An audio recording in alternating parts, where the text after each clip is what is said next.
There's some great things about it. One of the couple of things off of that's really nice is actually a few things I should say is the jog wheel. The pads are really soft. They're a lot smaller than the 1000. This is basically a 1000 and then has this top strip at the top. This is for microphones. It has a great feedback reducer. This is a cool feature here. Like you can move your finger around. There used to be the old Pioneer one where it had a big block in the middle. I like to put it in the side. It's actually good. This, nobody really uses it. There's only like 3 or 4, unless you're a kid that likes to play around with all these trans filter, maybe the phaser. The filter obviously for these, but these have the filter over here, so it's kind of like having it.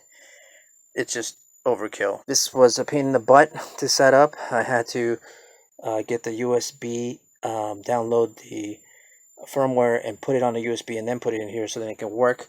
Had to hold this down and had to hold the USB stop down, which before it turns on, and then click with my other hand to turn it on, so this could actually download the new firmware.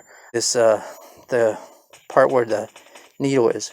Why doesn't the needle go back to the top at 12 o'clock? If you're making this like jog wheels, why would you guys set it where it sits on the song? If you look in here on Serato here, when I press this, it does it on Serato.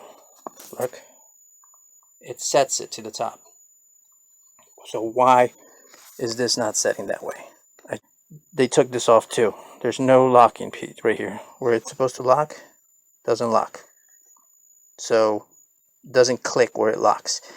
So it's just like, why would you take out something so necessary, especially for DJs when they were trying to set it back to where it's at 0, so that way they can put back the tempo, to where it needs to be.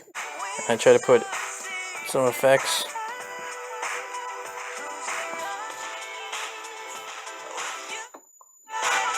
No post fader. So you'd have to literally keep this somewhere in the middle so you can use an effect that works after the fact. So that's the deal breaker for me. One of the worst things they could have done is not include post faders for Serato DJ Pro. If they fix those things, if they make a MK2 or something of this, then again, my apologies, I take it back. But the huge one is the post faders. No post faders for Serato, only for Rekordbox, and I don't use Rekordbox. I tried it, I wasn't happy with it. I just don't know. So again, thanks. Share, let people know. But for $2,000, Pioneer really dropped the ball. That's it.